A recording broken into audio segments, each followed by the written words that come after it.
We're sitting here at Community Church of Christ. The late Bishop L. Williams was the bishop, and this is where I became a member of this church, to be exact, 20 years ago.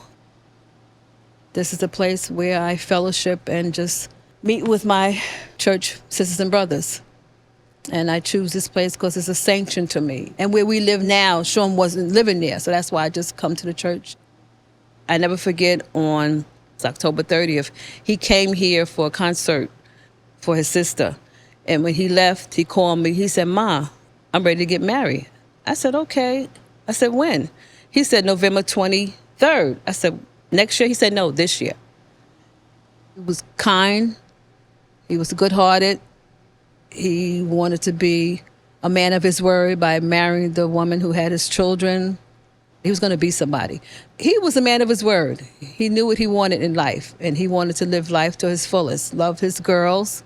He could have had more children. We never knew. We would never know. But he loved his family. He was a family man. He got killed on his wedding day. You have every right to be out here. We did not bother y'all. We're live in Ferguson, Missouri tonight. This tragic death has exposed so many fault lines in American society. See the man there, jogging down the road. The killing has sparked protests and demands for arrests. Say their name. Say their name. Justice was not given in this case, and that we've got to correct it. Did you guys see that shooting that happened 2 days ago? Because don't worry, if you missed it, there was another one yesterday. Two videos. Death of a black man inside his own apartment in Dallas. Incident after incident, year after year. When news flashes past and the trauma remains. Whose story? What story? Her story. He wasn't no criminal. My baby was a good man, good heart. Hashtags through his story. The story again the same. Until justice and truth obtained, we will always say their name.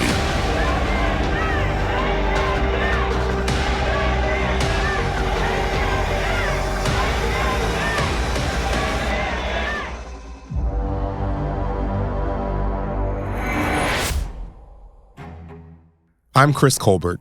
Thanks for tuning in to Say Their Name, brought to you by DCP Entertainment. This series takes a deeper look into the impact of the assault and killing of Black people by the police and in stand your ground states. We share the stories from families who have been negatively impacted in these situations.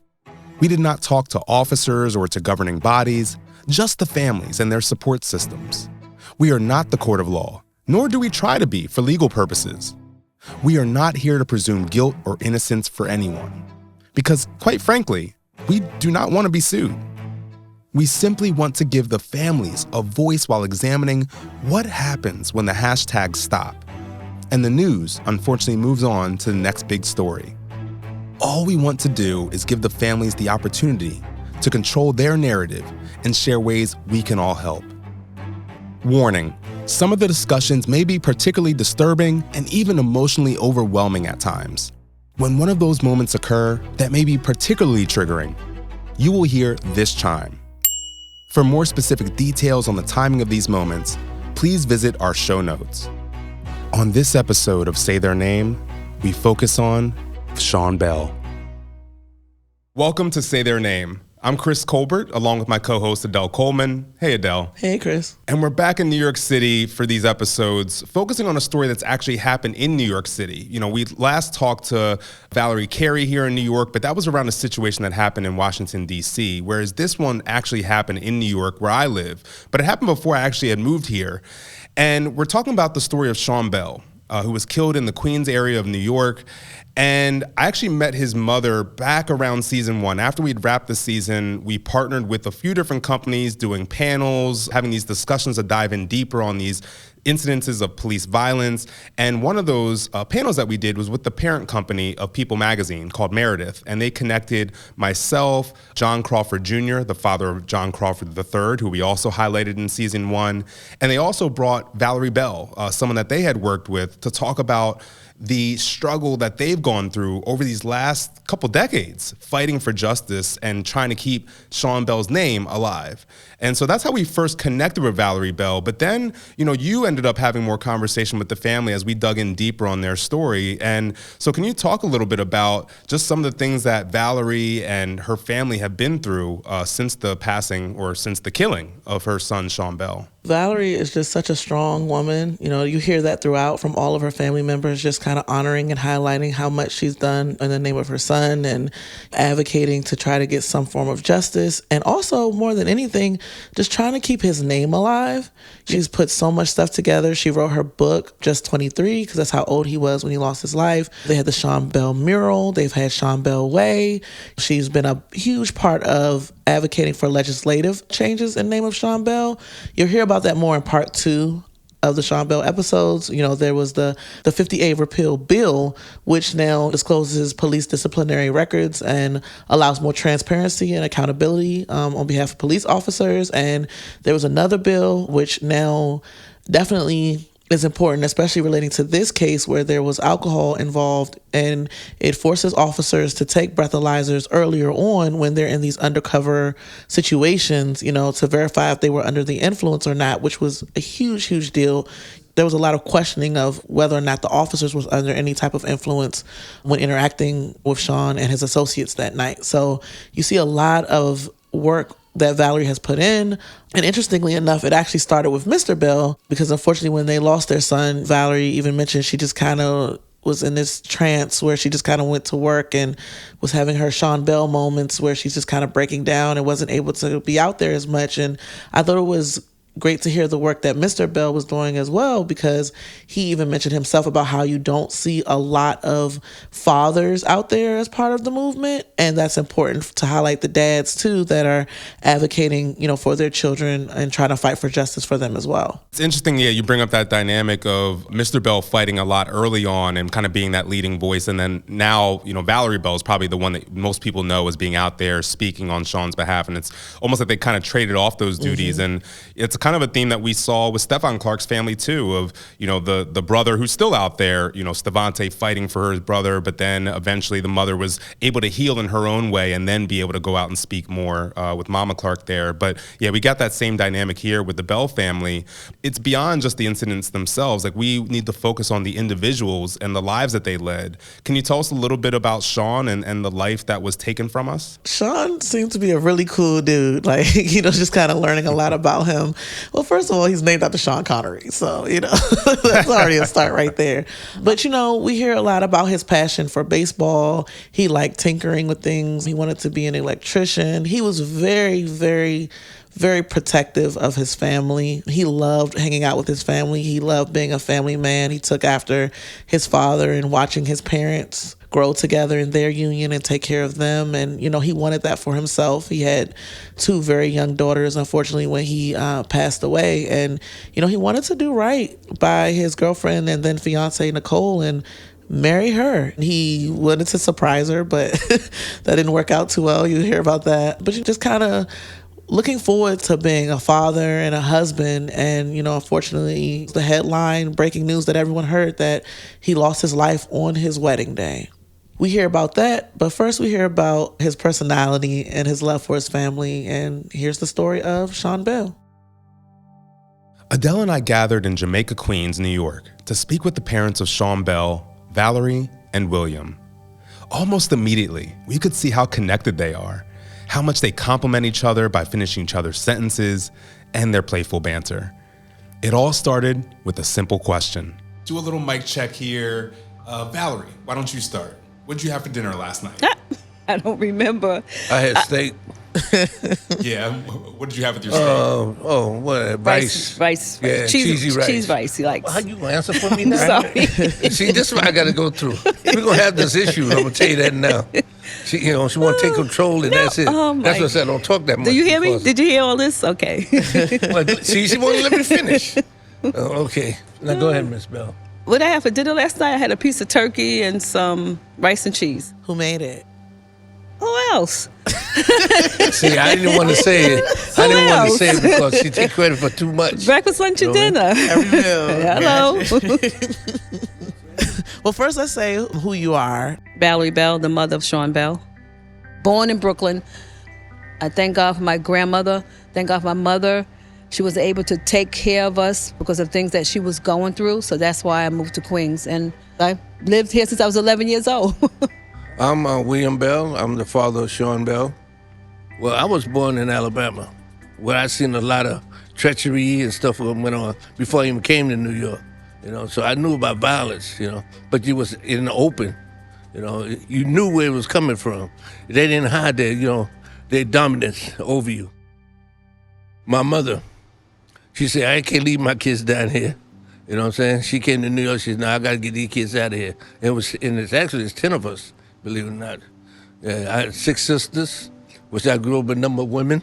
You know what I'm saying? Then I've been cursed. I got all my nieces, all my granddaughters. Me and my wife been together 45 years. How we met? It's a strange story. I somehow got cursed because I was working in a ladies' shoe store, actually. Yeah, I love a ladies' shoe store, so I was doing that, part-time. I going to school, So she was afraid to talk to me. She sent her aunt in to meet me. So I came out, said, how you doing, blah, blah. You want to go out? But she had a boyfriend. So how I'm going to go out with this woman with a boyfriend? Think about it. So anyway, back to the boyfriend thing. It was like, okay, fine, cool. When you fit in with your boyfriend, maybe we'll hook up one day. Maybe I'll see her one day. So I go to parties and stuff, always see her there. Her boyfriend be there, blah, blah. So I said, okay, fine. I just leave her alone. Her boyfriend come up to me and say, I'll fight you for her. I didn't do no fist fighting or nothing. I ended up with Miss Bell for 45 years. So, sometimes with judgment, you got to use your head, and which I did. So it was hard, man, but it was good. What do you think about that, Miss Bell? You're blushing. I kind of heard this story last night because you were talking about it last night, but that's the truth. I was 16. He was 18. He went to Edison High School. I was at Jamaica High School. And even though we met each other at 16, we didn't come together until I was 18. So he told the whole story when we were young, growing up. So 18, I saw him again on Jamaica Avenue at a bus stop. And I said, you want to come to my fashion show? And lo and behold, 45 years, like he said. I'm going to tell him this one. At 18, he asked me to marry him. I said, no, I'm too young. But he did give me the key to move in. No, I gave her the key to come by. I didn't ask her to move in. Next thing I know, I see clothes and everything else. What happened here? So from then on, 3 years together, 42 married, like you said, 45 years together. William and Valerie lived in Queens, where they raised their 3 children. We have 3 children. One now is 42. William, he's a junior. Dolores, our daughter, is 29. Sean, he's 38 in heaven. When Val became pregnant with Sean, it's been so long ago, but I remember, because they all look alike. They all had this slick, black, shiny hair. So, my name is Anya Shepard. I am the aunt of Sean Bell. I'm Valerie Bell's sister, the youngest of the 5.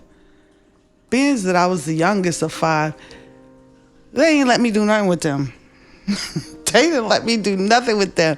They always treated me like a baby. So it was like, nope, you can't. So I choose to flee off on my own at times because they wouldn't let me do anything with them. My grandmother made sure we were always, all of us, close. Me and Valerie has always been close. She was always the dancing queen. Always dancing. Always dancing. I'm like, what? My grandmother always kept us all together in the house. If they had a party or a function, it was in the house, in the basement. And of course, they wouldn't let me come, so I sat on the steps and watched them from the basement until I got caught. Go upstairs. Being the youngest wasn't good. But we were always, all of us were always very close. My grandmother started this thing where you leave out together, you come back together. Family first. And the tradition went on and on. You brought your kids up like that, and that's just how we were brought up. Even if you were mad at one another. So once you kind of all started going your own paths and Having children, how did you feel when you found out, for the first time that you were going to be an auntie? I was very happy about being an aunt. I wanted a little girl first, but so I could dress her up and just play house with her. But Valerie's son was the first, so I was excited to become an aunt. Okay, another little boy. When she gonna have a girl? Well, we got another little shiny-haired boy. Yeah, I remember she bringing home this little boy with shiny, pretty jet black hair.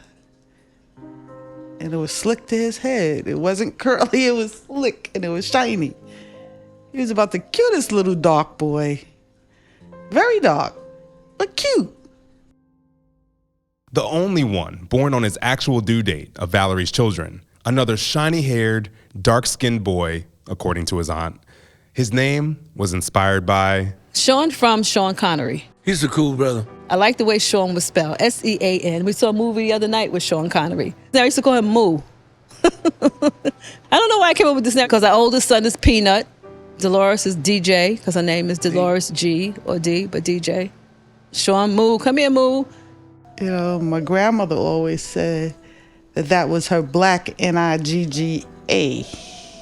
Yeah, but that was my grandmother. And the funny thing that she used to always call Sean, how my nigga doing? I said, Grandma. Every time she see him, how you doing, nigga? Every time she see him, so. She's the only one could call him that, though. Yep. The only one could call him that. This is amazing, the relationship you had with her. Yeah. It's unreal. She took very good care of all of our children. 5 of us, 4 girls, 1 boy. My children, 3 of us, 3. I would take them to her house. She would walk them to the bus stop. So she did very well with them. Yeah, they would call her Nanny. My grandmother's house was our unification. That was the stomping ground. We all were there every day, all day. I'm Amber Fleming. I am Sean's second cousin. I'm Valerie's first cousin. So her mother and my father were brother and sister. But I was a younger child. So Valerie and them they were older.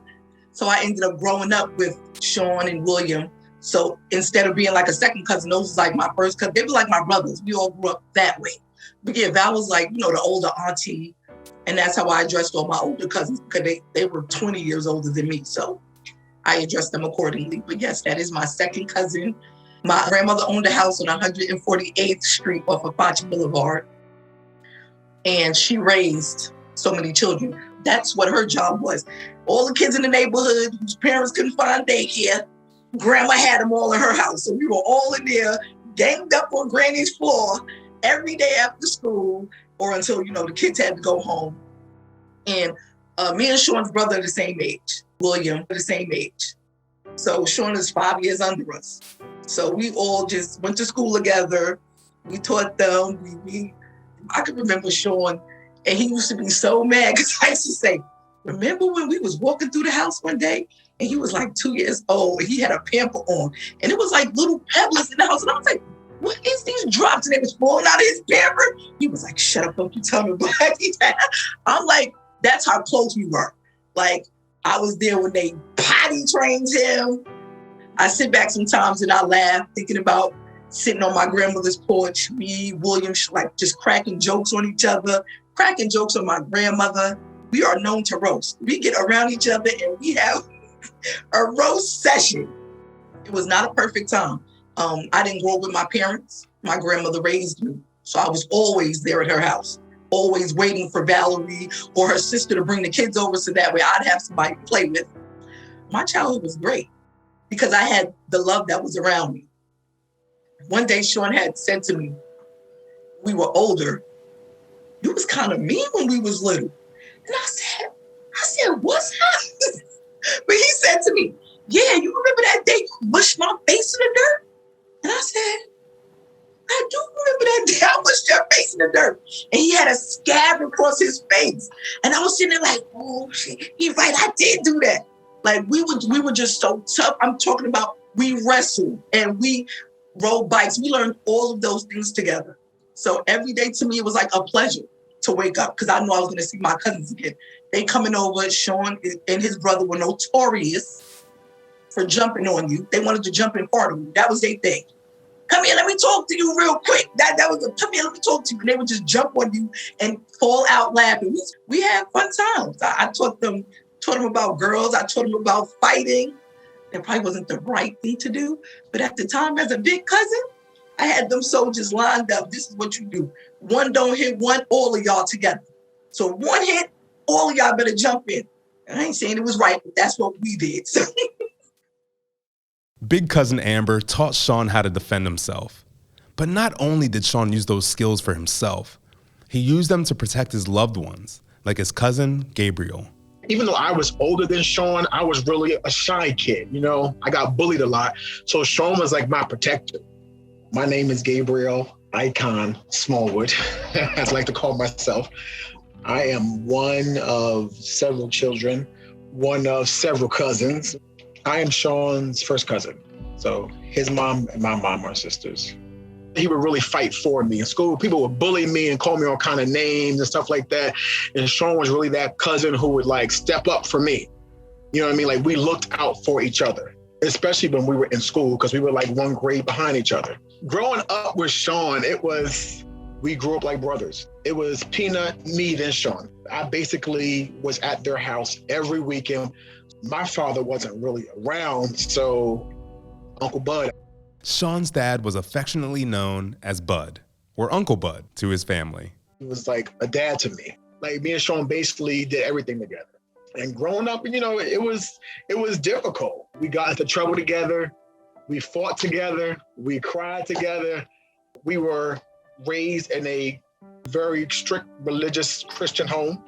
So, you know, we forced to sing in the choir. We didn't really like it. I kind of liked it because I sang.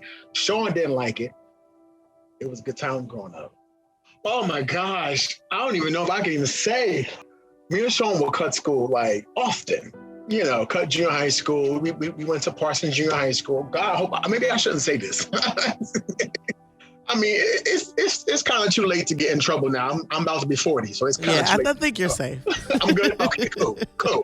But we used to cut school like we would just, you know, go to school. We would be at the bus stop, you know, but then we would go back to Sean's house and we would eat. We would cook everything in the fridge and we would just like go, you know, watch movies or watch the cable box and go to those fuzzy channels that you can't really see, that you try to look between the lines.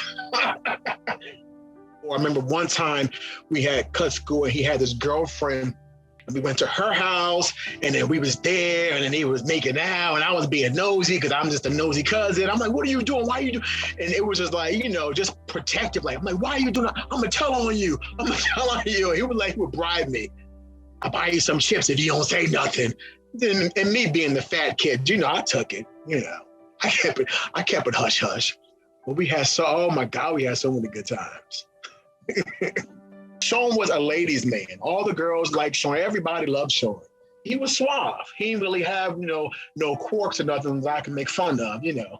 You know, he was suave. So yeah, that's that on that. First of all, it makes me laugh. I'm used to my cousins. I ain't gonna lie. All my cousins are fine. All my cousins are handsome. I don't look at them that way though. So we're in the car. It's me, my aunt, my uncle, my kids, I think, and one of my best friends. So I looked, I said, Auntie, there goes Sean. So we pull the car over. My friend has not seen Sean since. Maybe he was 7 or 8.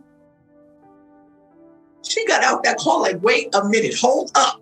That's Sean? I was like, yeah. She's like, Sean is fine as hell. I'm like, is he? Like, that's Sean. Like, I wasn't looking at him like that. Girl, bye. I couldn't take him anywhere. He couldn't come anywhere. Everybody was like, how you doing? I was like, but y'all here for me. I didn't even exist anymore.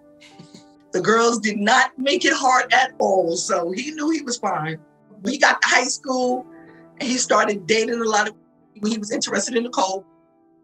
Never forget, he was 16 when he met Nicole, and he said, I want to marry her. I said, you're too young for that. The hopes of marrying Nicole would have to wait, at least for a little while. Though he and Nicole dated, he still would find time to have fun with his family. especially with his Aunt Anya. I consider myself the favorite aunt because they would all run to my house if anything happened, if they didn't want their mothers to know something. And he was one of those kids that would run to my house and bring his friends. So I was like, quote unquote, the cool aunt. So we'd play cards. I'd beat him in spades and take his money. Then I'd give it back to him. Sometimes I didn't, though, but Auntie, could I have my money back? All right, here, Sean, I give you half. You know, he could be sitting right there. His mother would call and be like, you seen Sean? I'd be like, no, Val, because he'd be like, don't tell her. No, Val. But I spoke to him, and he's fine. Okay, all right. If you hear from him, you tell him. All the kids would always run to my house or call me. Because, like I said, I was the youngest, so I was like more close, not in their age, but around that bracket where, you know, hanging out and having fun and playing cards and playing music. Auntie, you gonna fry some chicken? Okay. Make me some lasagna. Okay. So I'd cook up some things and friends would come over and, you know, we'd play some games, eat. Turn up a little bit.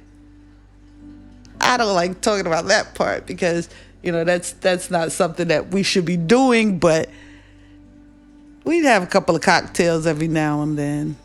We'd have fun together, laughing. And the fun carried over into the holidays. Holidays were beautiful because we would all get together. Thanksgiving was the best because of all the food and just seeing everybody together and happy and laughing.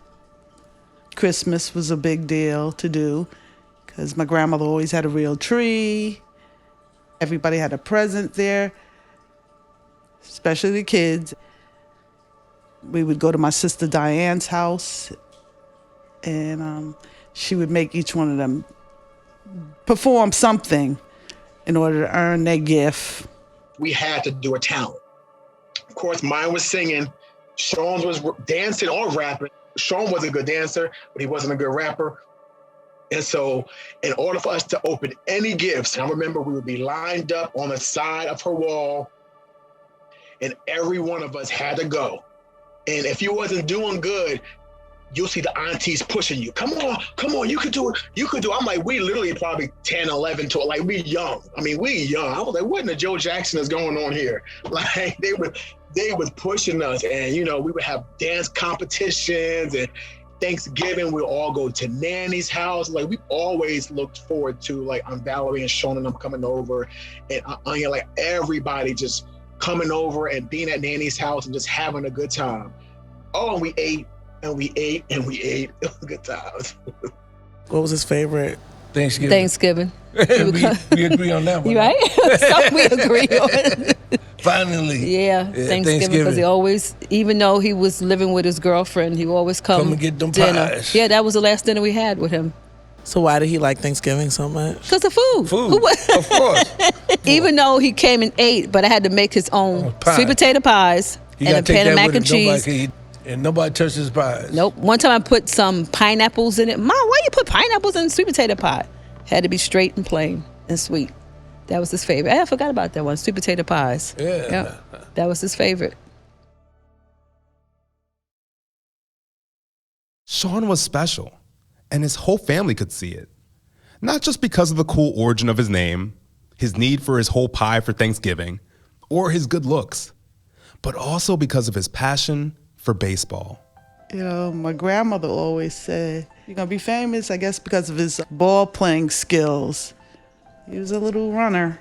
Zoom, zoom. Sean did that all our lives. This is one thing I commend them greatly about. Valerie and Bud, Uncle Bud, kept him in extracurricular activities. Sean was always at baseball practice. So it's kind of like a part of life. We're Sean at baseball practice. My whole family loved it. My grandmother was a major fan. But Sean would come over and him and my grandmother would talk about Grandma, you sleep through the games all the time. You be watching it. But they be going back and forth. I'm like, oh, God. When they're young, I did this to both of my boys. I buy the ball, the baseball, the basketball, the football, and I put it on the floor. Pick which one. The oldest one picked the basketball. Sean, he picked up a baseball. And that was weird. I said, baseball? I said, man, I got to start reading how to play baseball. I played it a little bit, but not, that good. So I bought books, believe it or not. I bought them books and stuff about baseball so I could really teach them the right way. 6 years old, he wanted to play. I said, well, I'm going to take this kid to play baseball. So we finally played in Ozone Park, the Little League. He out there pitching, and they said, whoa, how old is this kid? They said, where's your birth certificate? Because he's throwing hard to be so young. I said, what the heck is this young man get all this strength from? And he hitting the straight zone, because most kids today is all over the place. So why he's so, I said, I don't know, he got that talent.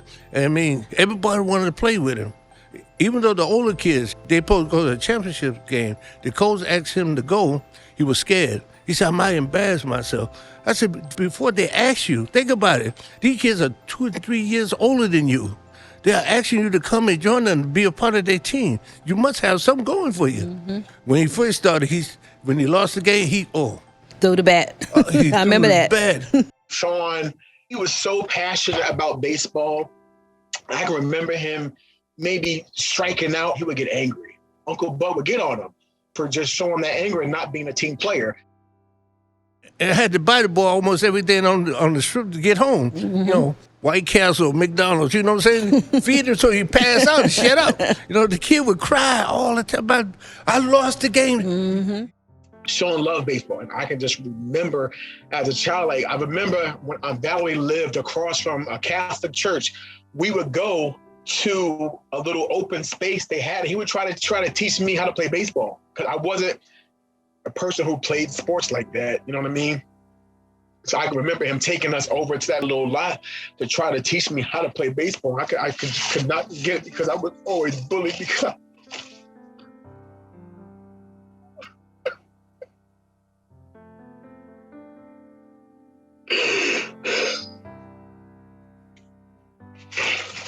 I just always wanted to be like them, play sports, and I just wasn't that type of person. I was really into music and stuff like that. I wanted to do that, but I just didn't know how.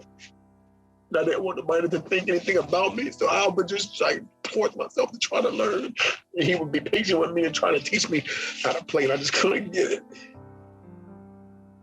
I appreciated about that because out of everybody, Sean never judged me. Sean loved me. Sean, protected me. Sean, he tried to help me learn how to play baseball. He was passionate about it. Could never get the handball coordination or eyeball coordination. Yeah, challenge. He didn't walk away from anything. Another thing, even though he loved baseball, the reason he didn't like basketball because he went to his brother. That's right. Yeah. Yeah, you talk to him, the coach. Yeah. Basketball camp, he doesn't like nobody touching him. Yeah, the physical part Physical of it. touch he didn't like. My brother said, he was about to fight somebody. That's right. Yeah. Yeah, the you coach. talk to him, the coach. Yeah. He'll tell you about that. He'll have you laughing about that. Sean used to come to my camps. Basketball he struggled with because he wanted to do the physical thing. My name is Frank Haith. I'm the head basketball coach here at University of Tulsa. This is going into my 18th year as a head coach, my 32nd year in the business. So I've been doing this a long time. William Bell is my brother and Sean was my nephew. And I remember I had to, at team camp, he would be a part of a team and Sean would foul so hard and he would be so angry and get just so physical. I had to set him out. I said, Sean, listen, you're not participating today, man. You got to understand how to play the game. But everything was so aggressive with him. Matter of fact, when I would have my camps, whether I was at Miami or he and some of my other nephews, they all would come and they would be together and Sean would be the one that would be the aggressor on the basketball court. When you would have him at camps, do you have any memories or a particular moment you'd want to share? Oh, man. Other than the one I just talked about, how, he was playing with his team and, I think Sean felt he got fouled on one end of the court. And you could just see it in his face because I was watching him play. And he was going to take that young kid out when he was coming back on defense. And I'm talking about, it was a hard foul. It was like, if you're a New York fan, it was like an Anthony Mason, Charles Oakley type foul. This is kids camp, it was like day camp, come on, man, So I remember, pulling him out and having him sit down. And then I remember that night having a conversation with all of my nephews about playing together as a team and, being a good teammate and having that little talk with them. But it was all because of Sean's aggressiveness on the court. Yeah, he'll say, "Oh my God, this boy fighting people. They're about to touch him." He said, "That's part of the game." Yeah, he was, at that said, his temperament was kind of strange. Sports. Yeah. It's physical. If basketball ain't like what you play, in the park. It's a physical game. You know what I mean? People don't realize that's when the boys get paid that big money. It's really physical. And he didn't like that you people touching and pushing him around. Now he want to step back and fight. Come on, you can't fight. He was played hard though, which I love. I mean, he competed. It was just a matter of trying to temper his aggression and him understanding how to use his playing hard to as a positive, not a negative, and figuring that part out was part of it. His passion was baseball, and that was cool. I mean, he was a hell of a pitcher, but he could hit the ball. I mean, he was really good, and I was proud of him. I would go when I would have my visits to New York, and I would time my visits around when I could see Sean play and go watch him participate. And I mean, that sucker he was really good. He was a great teammate. That's Glenn Byer. He was Sean Bell's high school baseball coach for 3 years. He would be the first one slapping hands, encouraging his teammates. Sean would get down on himself. He would think he would let his teammates down if he wasn't successful, and would keep it inside of him. You could see the grit on his face. Everything would get tight, his chest, his face, and you see he's gripping. The old story is don't grip the bat harder, don't grip the ball harder, because it's going to be worse. But he would do that. We decided to have a preseason game against the number one team in the city. Well, the old story is if it doesn't kill you, it'll make you stronger. So we play up George Washington. We go up to George Washington. Literally, it's middle of March, and it's pretty cold, preseason game. But they have a bleacher, it's concrete. And it's no exaggeration. They have 200, 220 people there already. And they got the drums going, the yelling going. And the coach tries to intimidate you they play the music, and they won't let you in the locker room or in the field on time. I'm not the brightest guy in the world, but I did do one thing. Never told Sean they were the number one team. Never told him about he was starting pitcher that day. I had amnesia that day. I forgot to tell him a lot of things. Exact story. Number 33, which was Sean's number. I don't know if we brought a change of underwear for him, but just in case, you never know, because intimidating program, intimidating team. Strikes out 2 of the first 3 batters. Comes off the field. He's happy. This comes on the bench. He pitched 4 innings. Shut down George Washington. Sean pitched 4 innings. Somewhere in the 65, 70 pitch range, which is excellent. Struck out 8 players. Gave up 2 hits and 2 walks. Not calling it a scrimmage game or an exhibition, but it's preseason. There's still value in that. We wound up winning the game, which builds the confidence. In the post-game discussion, we mentioned to the team, and a lot of the other players, the older players, were more aware of experience and the reputation and the legendary status of George Washington. And when we told Sean Bell, this is a team consistently ranked in the top in the country, and what he did, he had a sense of pride, but I think also relief of, thank God I didn't know that beforehand. So it was a great experience. We played another game the next day against Aviation. And the third game, probably 2 days later, which Sean was involved with, we decided to play two of the top 3 or 4 teams in the city, and no exaggeration, ranked in the country, and we beat them both. Sean opened up his career, no exaggeration. Day one, March 12th, March 13th, 1999, playing against a team ranked in the top 25 in the country, and probably have had 5 major leaguers and minimum 20 players, 25 players drafted during the course of the last decade or two. Sean was the typical player, I shouldn't say typical, the player who I want to hear from when I ask what position you play. Not only Sean said this, but I try to coach people to say this to me. Wherever you want, coach, okay? Because if there's a spot, wherever I play. He was the pitcher and he was an outfielder.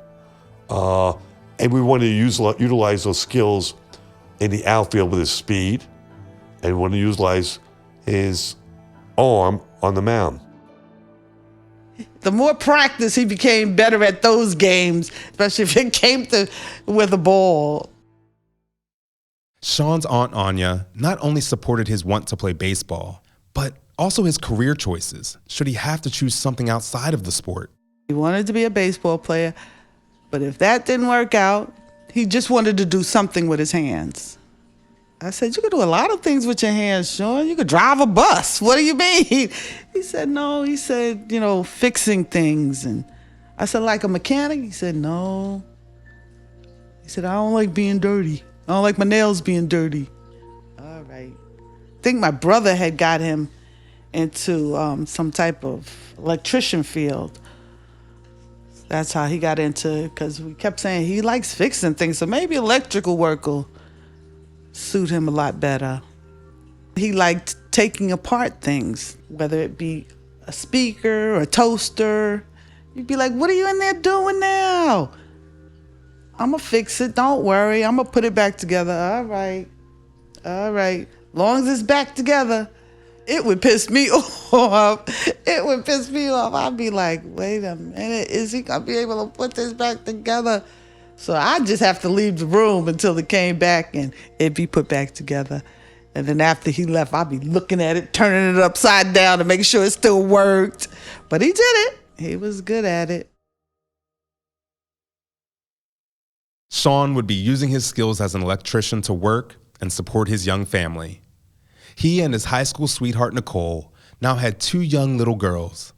Not one to shy away from following his heart, he shared with his mother, Val, that it was time to do the right thing by marrying the woman who had his 2 girls.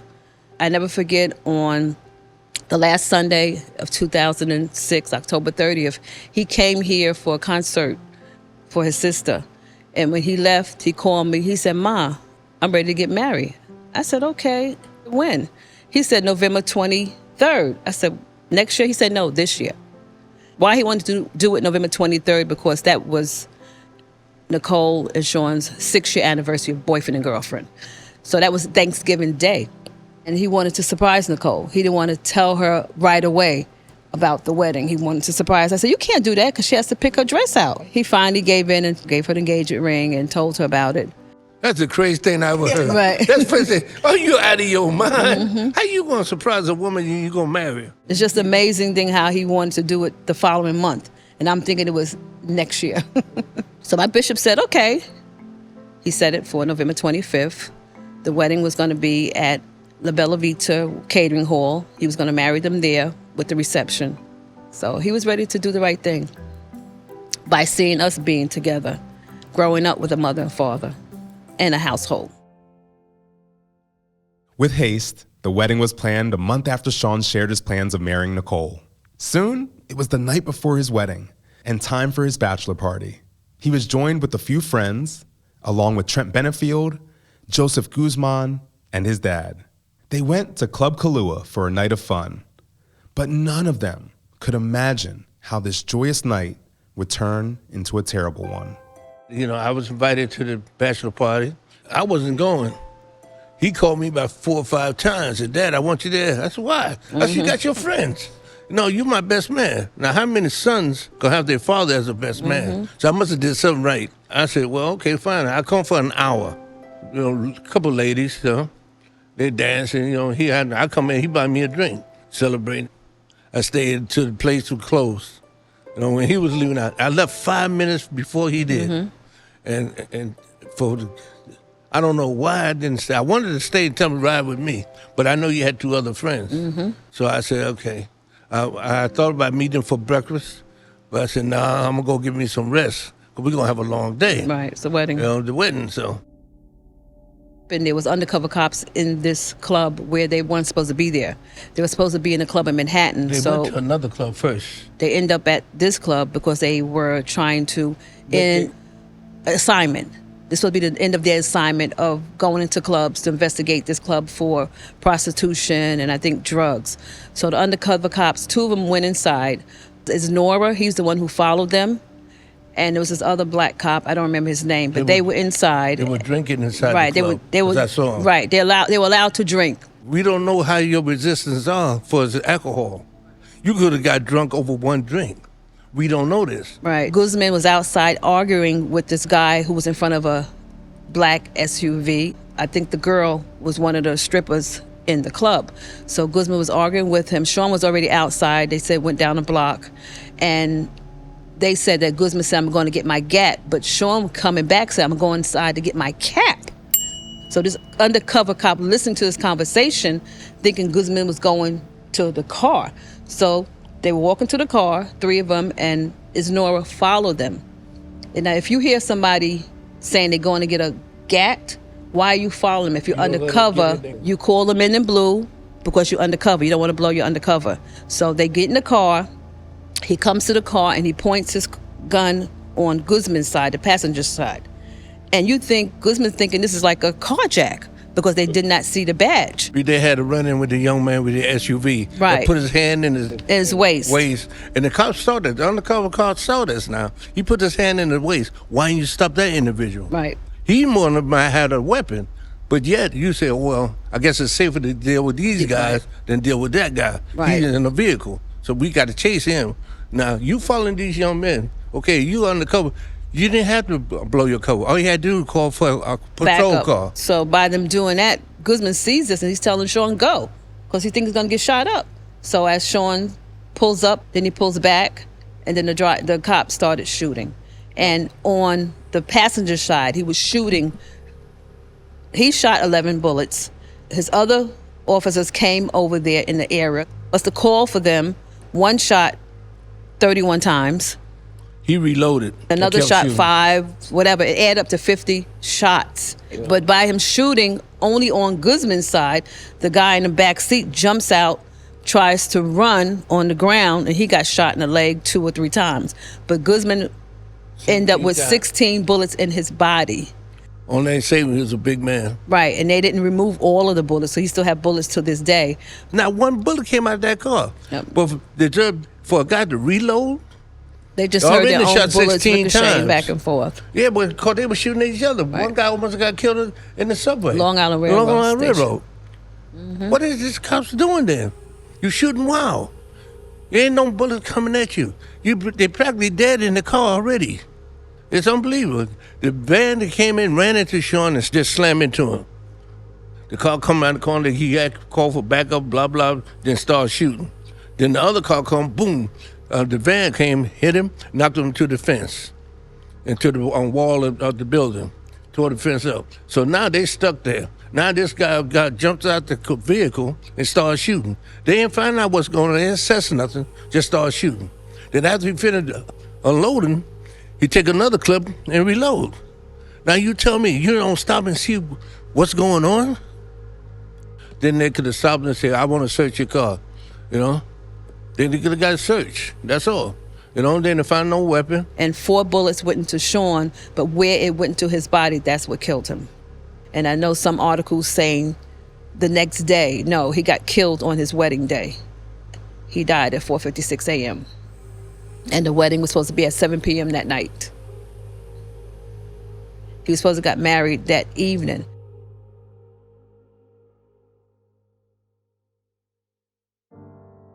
Special thank you to the family of Sean Bell. We appreciate you for listening to Say Their Name, courtesy of DCP Entertainment, as well as special thanks to our team, host and executive producers Adele Coleman and myself, Chris Colbert, producers Heather Johnson, Ryan Woodhall, and Mike Dubose, associate producer Quentin Hill, and editor and sound designer Byron Hunt. Join us next week for part 2 on Sean Bell. There was no jury, and I believe if there was a jury, they would have been convicted. The whole thing, the judge didn't want to talk about the murder. They didn't want to talk about Sean's death. Whether they're right or wrong, the police make the cases for them. So they're going to be on their side. They're going to act like they're on your side, but they're not.